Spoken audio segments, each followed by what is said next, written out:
네, 올해 우리가 그리스도의 망대를 세우라는 그 언약을 붙잡고 계속 우리가 여정을 가고 있습니다.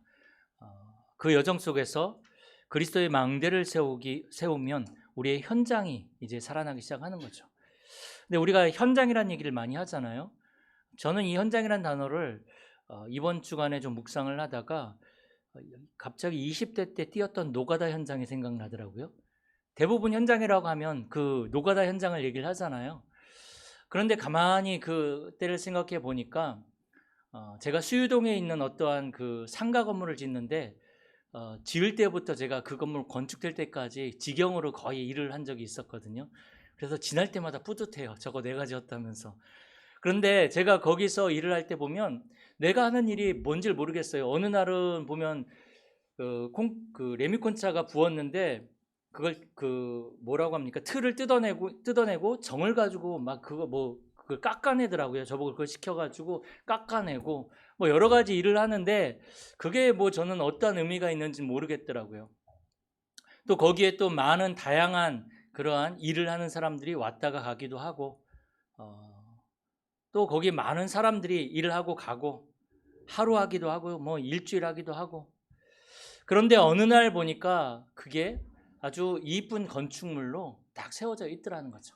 일을 할 때는 단순히 그냥 나는 요일만 봤는데 그 현장에서 그런데 긴 시간을 두고 보니까 이 내가 한 일이 결국은 아름다운 이 건물을 세웠던 그 계획 속에 있었던 거죠. 마찬가지로 우리가 현장이라고 했을 때 우리는 단순히 지금 내가 있는 그 산업장, 직장, 작게는 우리가 그것도 현장이라 할 수 있겠죠. 그런데 어떻게 보면 우리 인생 전체를 놓고 보면 우리의 인생이 현장입니다. 하나님의 계획이 이루어지는 현장. 지금은 우리가 잘 알지 못하고 잘 안 보인다 할지라도 분명히 하나님은 우리를 세계복음화를 놓고 부르셨고 그 계획을 이루어 나가고 계신단 말이죠. 지금 내가 하는 일이 어떤 의미가 있을까 잘 몰라도 나중 되면 그것이 의미가 있었음을 우리는 알게 되는 것입니다. 그래서 지금 내 인생은요, 하나님의 언약이 성취되어진 현장이고요. 하나님이 세계복음화의 응답을 두고 나에게 허락하신 곳이 바로 현장입니다. 그렇다면 내가 있는 이 자리와 내 인생은요, 응답의 자리에 있는 것입니다. 내가 뭘 해서가 아니라 하나님이 그렇게 불러주셨어요. 응답의 자리에 불러주셨어요. 복음이 있기 때문에 내 인생은요, 하나님의 계획을 이루고 하나님의 언약을 성취하는 그 현장 속에 우리는 있는 거예요. 이 속에서 안 좋은 일이 있고 힘든 일이 있고 이런 사람 만나고 저런 사람 만나고 그런데 알고 보니까 모든 것들이 하나님의 계획을 하나님의 아름다운 작품을 이루어 나가는 여정이었다는 사실들을 우리는 시간이 지나고 보면 알게 될 것입니다. 그래서요, 낙심할 이유도 없고 어떠한 뭐 사람 때문에 우리가 미워하고 분노할 필요도 없고 다 이 모든 것들이 하나님의 계획을 이루는 그러한 의미가 있다. 이걸 우리가 붙잡으면 좋겠습니다. 그래서 처음에 말씀드린 대로 우리의 인생도 하나의 큰 현장이다. 이것을 우리가 좀 딱 붙잡고 그래서 우리는 이 현장 살리는 한 사람으로 하나님은 우리를 부르셨다. 우리의 인생 성공시키셔야 돼요. 이 현장 살리는 것이 우리의 인생을 성공시키는 거예요. 자, 그러면 원래 하나님이 창조하신 이 현장의 모습을 우리는 좀 볼 필요가 있겠습니다. 하나님이 원래 창조하셨던 현장의 모습은 어떻습니까? 하나님이 창세기 1장 27절에 보면 하나님의 형상으로 우리를 창조하셨잖아요. 그 하나님은 전능자시거든요. 못한 일이 없으신 전능자세요. 그 전능자의 형상으로 우리를 창조하셨다는 거죠. 어마어마한 거죠. 다시 말해서 그 전능자, 무한한 그 생명력, 그 무한한 힘, 무한한 지혜, 무한한 능력을 가진 자로 우리를 창조하셨다는 것입니다. 그래서 하나님은 우리에게 창세기 1장 28절에 보니까 하나님이 창조하신 그 모든 그 삶의 터전 현장을 정복할 수 있는 정복자의 권세를 우리에게 주셨다는 것입니다. 우리의 인생이 이런 인생이에요. 우리는 정복자의 권세를 가지고 하나님이 주시는 그 생명력과 능력과 지혜를 가지고요, 우리의 인생과 전 세계를 우리는 정복하는 인생입니다. 그게 우리의 현장이에요. 하나님이 그렇게 우리 인간을 창조하시고 어디에 두셨냐면 에덴이라는 동산에 하나님이 두셨죠. 에덴 동산에. 그 에덴 동산 보니까 거기에서 강이 4개의 강이 흘렀다 그랬습니다. 그 에덴이 근원지예요. 그 강의 근원지 4개의 강이 흐르는데 첫 번째 강은 우리 너무 잘 알고 있잖아요. 비손이라는 강. 금이나 그 정금, 호마노 이런 보석들이 들려진 그 하윌라 지역을 도는 그 강. 그리고 기온이라는 강이 있는데 이 강은 구스 온 땅을 이렇게 지나는 그러한 강. 그리고 또 하나는 히데겔, 또 하나는 유브라데. 이게 히데겔은 그 당시에 최대 강대국인 아수르를 이렇게 도는 강이고 유브라데는 바벨론을 도는 강이거든요. 이 말은 무슨 말입니까? 하나님은요, 내가 있는 현장 속에서 경제 축복과 강대국 이 모든 것을 살릴 수 있는 그 축복을 주셨단 말이죠. 내가 있는 그 자리에서 내 인생을 통해서 하나님은 이 응답을 우리에게 주시는 것입니다. 내가 있는 그 자리가 내 인생의 에덴이에요. 하나님의 그 능력이 나타나는 전 세계를 다스리는 그 시작이 바로 내가 있는 바로 그곳, 내 인생이 바로 그 자리라는 것이죠. 그런데 그 현장에 문제가 생기기 시작합니다. 어떤 그 문제의 시작은 뭡니까? 창세기 3장 1절에서 3절 보면 하나님의 말씀에 불순종해서 그 문제가 시작이 되어집니다. 우리는 이것을 보고 근본 문제, 또 영적 문제다 이렇게 얘기를 하죠. 문제가 생긴 그 시작은 불신앙인데 그 불신앙하게 된 원인은 뭡니까? 성경에 분명히 말씀하고 있습니다. 사탄으로 말미암아 사탄의 말을 듣고 사탄의 거짓말을 듣고 창세기 3장 4절 5절 보면 이 불신앙을 하기 시작한 거죠. 창세기 3장 4절 5절 보면 이 사단이 뱀에게로 들어가서 아담과 하와를 속이는데 뭐라고 속입니까? 네가 그것을 먹으면 결코 죽지 않아. 죽지 않는다라고 거짓말합니다. 어떻게 됐습니까? 물론 그 당시에 당장은 죽지 않았죠. 그런데 그 선악과를 따먹음으로 말미암아 하나님의 영이 떠남으로 말미암아 영이 죽어버리게 된 것입니다. 그리고 육신의 죽음도 찾아오게 되고 영원한 죽음 속으로 들어가게 되어졌습니다. 사단이 거짓말을 해서 이렇게 되는 거죠. 그리고 어떻게 되죠? 사단이 너희 눈이 밝아져서 네가 하나님과 같이 된다. 근데요, 실질적으로 눈이 밝아지긴 했는데 육신적인 눈이 밝아진 거죠. 근데 영혼은 어두워져서 하나님을 볼 수도 없고 하나님을 만날 수도 없는 그런 존재가 된 것입니다. 그리고 하나님이 주인이었는데 이제 사탄이 주인이 되어졌습니다. 사탄이 완전 주인이 바뀌게 된 거죠.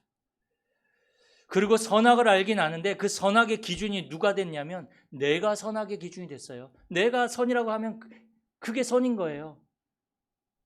인간이 기준이 되었다는 거죠.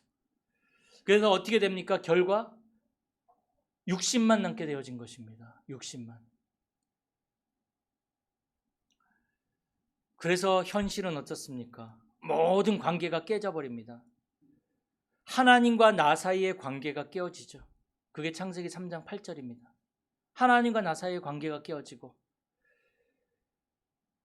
내 자신과 나와의 관계도 깨져버립니다. 9절에 보면 내가 어디 있는지도 몰라요. 내 자신이 어디 있는지도 몰라요. 사람과 다른 사람과 나와의 관계도 깨져버립니다. 12절에 보면 누구 때문에 저 여자 때문에 사람과의 관계가 깨져버립니다. 환경과 내가 환경 속에서 그 정복하고 누려야 될 내가 그 환경과 나 사이의 관계도 깨져버립니다. 그러니까 땅이요 밭을 갈아도 열매를 맺을 수 없어요. 엉겅퀴가 나서 열매가 자라날 수가 없어요. 땅이 저주를 받아버린 거죠. 인간 때문에. 그러니까 복음 놓치면요 경제도 계속적으로 어려움이 올 수 있습니다. 가정도 깨져버립니다. 가정도. 이 현실이 그렇단 말이죠. 그래서 어떻게 됩니까? 결국은 창세기 1장 2절에 보면 흑암과 혼돈과 공허 상태로 들어갑니다. 흑암 뭡니까? 보이지 않는 거예요. 하나님이 보이지 않습니다. 하나님과 분열된 거죠. 하나님과 단절된 거죠. 우리의 영혼이 하나님과 단절이 되어져 버린 거죠. 흑암이 덮여버렸습니다. 영적 세계가 보이지 않습니다. 육신의 세계는 너무 잘 보이는데, 그러니까 기독교인들도요, 보이는 것만 따라가요. 눈에 보이는 거 없으면, 나한테 어떠한 느껴지는 게 없으면 그거 따라가지 않습니다. 나에게 이득이 되고 내게 뭐가 와야 되는 그것만 따라가는 거죠. 그리고 뭐가 옵니까? 혼돈. 생각과 마음 속에 혼돈이 옵니다. 하나님이 안 보이니 영적인 거 다 놓치니까 혼돈 속에 빠질 수밖에 없죠. 생각과 마음 속에 평안함이 없죠. 그러니 어떻게 됩니까? 뭔가에 집착하죠. 뭔가에 집착할 수밖에 없습니다. 사단의 제1공격지가 생각과 마음입니다. 그래서 우리의 생각과 마음을 완전히 놀이터 삼아서 공격해버립니다. 막 흔들어버리는 거죠. 그래서 막 다른 것, 틀린 것, 망할 것 붙잡고요, 사람에 집착합니다. 사람에 집착합니다. 요새 그 데이트 폭력이 뭡니까? 이게 영적 문제인데 사람에 집착하는 거거든요. 그건 사랑 아닙니다. 집착입니다. 그거는 상처가 막 각인이 되는 거죠. 문화에 집착하다 보니까 숨은 타락 속으로 빠져버립니다. 그럴 수밖에 없죠. 또 의식주에 집착하죠. 이게 필요 없다는 얘기가 아니라 여기에 집착을 하게 되다 보니까 어떻습니까? 세상의 종이 돼버려요. 이게 혼돈 상태에 있는 거죠. 삶은 어떻습니까? 삶은 공허 속으로 빠져버립니다. 하나님 없고 육신을 가지고 살아가는데 뭔가 마음과 생각에 평안이 없고 뭔가 집착하는데 그게 중독 속으로 빠져버리는 거죠. 알코올 중독, 도박 중독, 뭔가에 중독되지 않으면 살아갈 수 없는 거죠. 한마디로 말해서 어떻게 됩니까? 딴짓하는 겁니다. 딴짓. 멸망의 습관들을 계속 쌓아가는 거죠. 이게 바로 지금 하나님 떠난 현장의 모습입니다. 그래서 하나님의 소원은 뭡니까? 그 현장 살리라는 거죠. 그 현장을 다시 회복하라는 것입니다.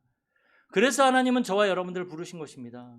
지금 이 속에 빠져서 다 죽어가니까 흑암과 혼돈과 공허 속에 사람들이 영적 문제와 정신 문제와 그로 말미암아 집착과 중독과 그래서 겉으로 드러난 살인과 또 아니면 자살과 이쪽으로 가니까 복음으로 다시금 회복하라는 것입니다. 그래서 하나님이 주신 회복의 길이 창세기 3장 15절에 여자의 후손인 그리스도, 이 그리스도라는 답을 우리에게 주신 것입니다. 그래서 이 창세기 3장 15절에 그리스도 여자의 후손을 누리라고 창세기 3장 21절에 가죽옷을, 이 짐승을 잡아서 피를 내고 그 가죽으로 옷을 입힌 것입니다. 그게 누굴 얘기합니까? 그리스도를 말합니다. 가죽옷을 지어 입혔다는 것은 창세기 3장 15절을 누리라는 것입니다. 하나님이 주신 그 방법.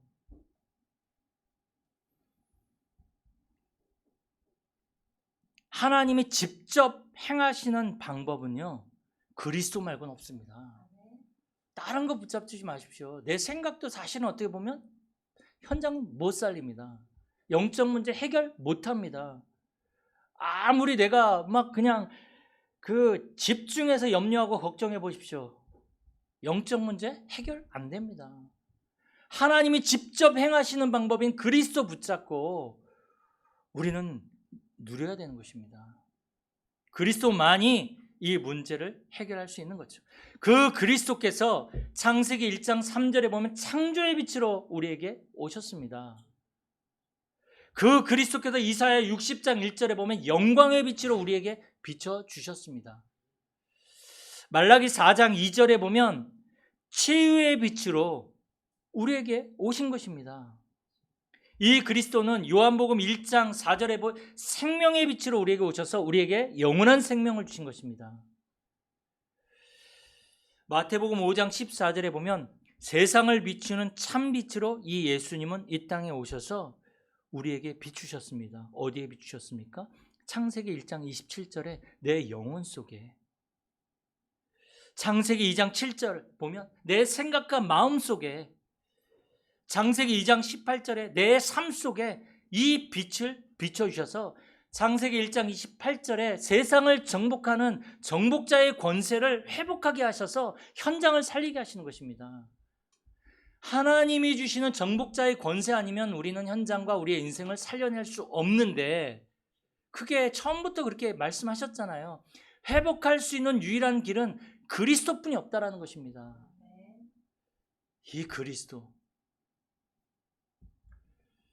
그래서 이 복음을 가지고 현장을 살린 그 증인들을 우리가 이 성경에서 찾아보면 두 명만 우리가 살펴보도록 하겠습니다. 첫 번째 모세입니다. 모세 당시에 이스라엘 그 현장은 어땠습니까? 이스라엘 백성들이 사는 현장, 인구는 늘어났는데 장정만 60만이었으니까, 그런데 400년 동안 예배가 끊어진 현장입니다.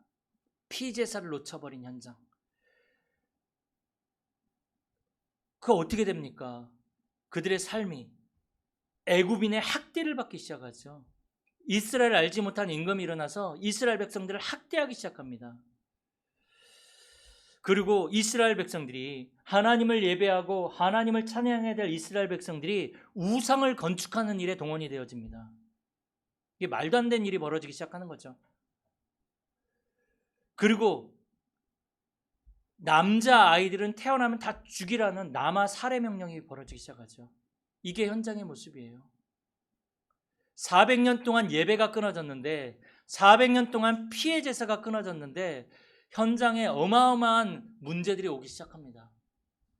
그때 이 모세가 출애굽기 3장 18절에 보면 뭘 회복합니까? 피제사.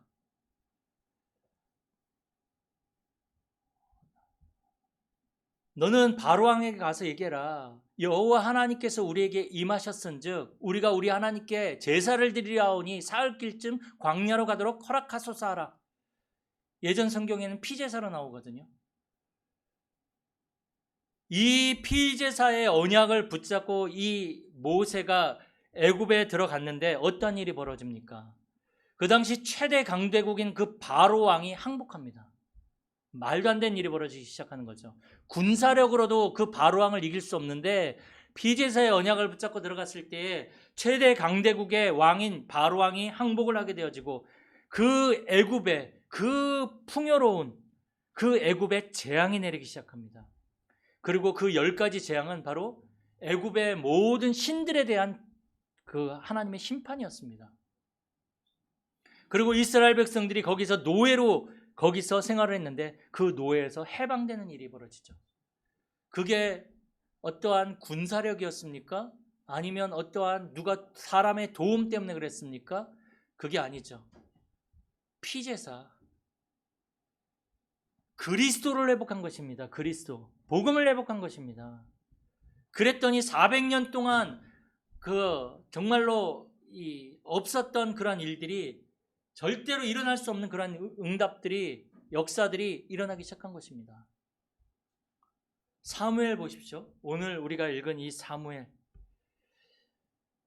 이 사무엘 이전의 사람들이 블레셋을 한 번도 이겨본 적이 없어요. 블레셋이란 나라가 그 당시에 강대국인데 그 블레셋을 이겨본 적이 없습니다. 그런데 그 당시에 이 이스라엘 백성들의 상황이 어떻습니까? 바알과 아세라, 아스타롯, 이 우상들을 섬기는 거예요. 우상을 섬기는데 이 사무엘이 일어나서 그 우상을 다 버려라. 그 모든 우상들을 버리고 하나님만을 섬겨라. 그러면 하나님이 너희를 그 블레셋의 손에서 건져내시리라. 그러니까 한마디로 말해서 오직 속으로 들어가는 거예요. 사실 우리 오직 안 되는 거 많거든요. 여기서는 이스라엘 백성들이 아스타롯 이렇게 우상 얘기했지만요, 우리도 복음 아닌 거 되게 많아요. 그거 복음인 것처럼 착각하고 사실은 내 생각도 복음인 것처럼 딱 붙잡고 그게 맞다라고 이렇게 얘기를 하기도 합니다. 그거 다 우상입니다. 진짜 복음은 뭡니까? 오직 그리스도, 오직 그리스도로 끝내는 것입니다. 이 사무엘이 그렇게 얘기할 때 온 이스라엘 백성들이 모든 우상을 버리고 하나님을 향해 기도하기 시작합니다. 그런데 이 블레셋이 그 이스라엘 백성들이 모여서 하나님 앞에 기도하고 예배한다는 소리를 듣고 이 블레셋이 오히려 이스라엘 백성들을 죽이려고 쳐들어오죠. 그때 이스라엘 백성들이 막 두려워하면서 사무엘에게 당신이 이제 우리 하나님께 기도해라. 그러니까 원망한 게 아니라요, 이 믿음이 회복된 것 같아요. 이스라엘 백성들이 하나님께 당신은 기도해라 이렇게 얘기를 합니다. 쉬지 말고 부르짖어서 기도해라. 이 믿음이 생기기 시작한 거죠. 사무엘 한 사람 때문에 온 이스라엘이 믿음이 생기기 시작합니다. 그때 이스라엘 백성이, 이 사무엘이 어떻게 합니까? 어린 양 하나를 가져다가 하나님 앞에 번제를 드리기 시작합니다. 사무엘상 7장 9절에 보면 10절에 보면 사무엘이 번제를 드릴 때에 블레셋 사람이 싸우려고 가까이 나오매, 우리 그렇잖아요. 우리가 그리스도 딱 붙잡으면 뭔가 다 잘 돼야 되잖아요. 막 응답도 팍팍 오고 갑자기 막 기적도 일어나고. 그런데 번제를 드릴 때 오히려 블레셋 사람이 더 이스라엘 백성을 치려고 가까이 옵니다.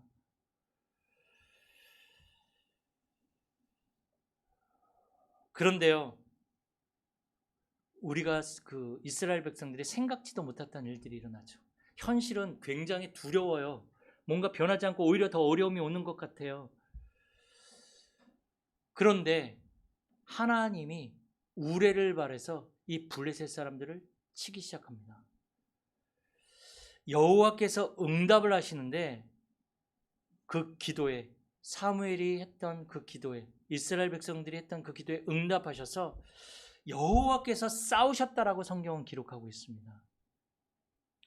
어려움이 왜 오느냐? 보라고. 하나님이 역사하시는 거 보라고요.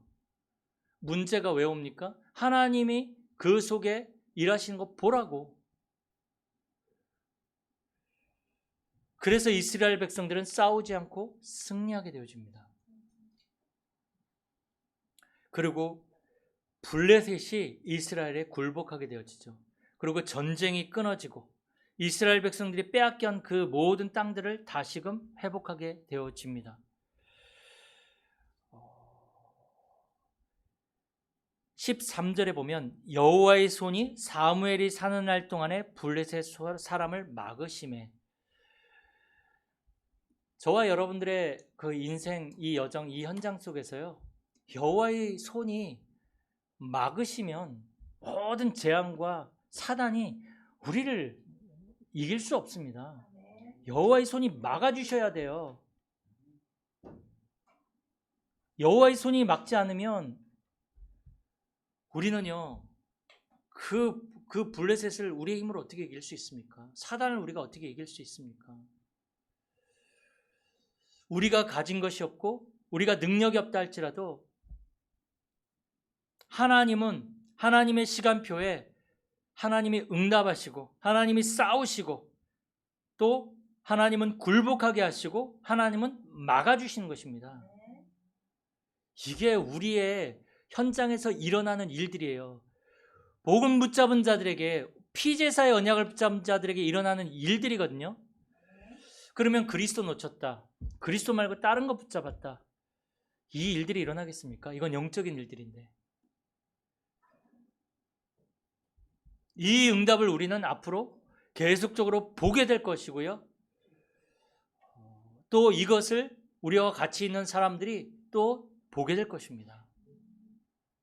자, 그래서 이제 문제는 뭡니까? 성경에 있는 사람이 또 옆에 있는 사람이 받은 응답만 맨날 듣고 그랬구나.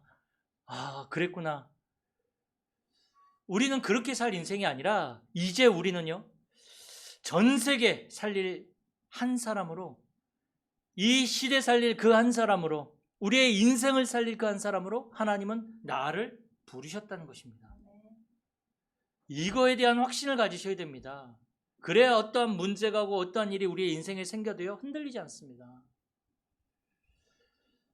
시편 40편에 보면 시편 기자가 이런 얘기를 하죠. 내가 기가 막힐 웅덩이 속에 빠졌는데 하나님이 나를 그 웅덩이에서 건져내서 내 발을 반석 위에 세우셨다고. 우리가 살아가다 보면 기가 막힐 웅덩이에 빠질 때가 있거든요. 근데 기가 막힐 웅덩이에 빠지는 것이 하나님의 계획이라면 우리는 그 속에 들어가야 됩니다. 그래야 하나님이 나를 건져서 반석 위에 나를 든든히 세우시는 것을 볼 수가 있죠. 그 웅덩이가 있음으로 말미암아 반석 위에 세우시는 하나님을 우리가 체험할 수 있는 것입니다. 자, 그래서 전 세계에 살릴 그 한 사람으로, 우리 인생을 살릴 한 사람으로 우리를 부르셨는데 제일 먼저 회복해야 될 것이 뭡니까? 복음 회복해야 됩니다. 복음으로 끝내야 됩니다. 그리스도로 끝내야 됩니다. 그리스도가 다 끝내셨다. 내 인생의 모든 문제 다 끝났다. 문제가 오고 어려움이 올 때도 끝났다라고 믿어지지 않더라도 고백해 보십시오. 끝났음을 우리의 눈으로 확인할 만큼 하나님은 응답을 주실 것입니다. 그러면서 우리는 뭐 해야 됩니까? 사무엘이 언약궤 옆에 있었거든요. 거기에서 하나님의 음성을 들었거든요. 우리는 늘 말씀 속에 있어야 됩니다. 늘 강단 따라가야 됩니다. 이게 언약궤 옆에 있는 것입니다. 사무엘이 늘 언약궤 옆에 이 언약궤 옆에 있는데 어느 날 하나님의 음성이 들리는데 그 하나님의 음성을, 그 하나님의 말씀을 마음에 두었죠.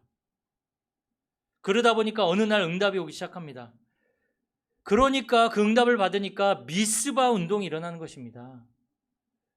하나님의 말씀이 쌓이고 쌓여져서 어느 날의 시간표 속에서 모든 우상이 무너지고 하나님의 응답과 역사가 일어나는 그 미스바, 그 응답이 우리에게 일어나는 것입니다.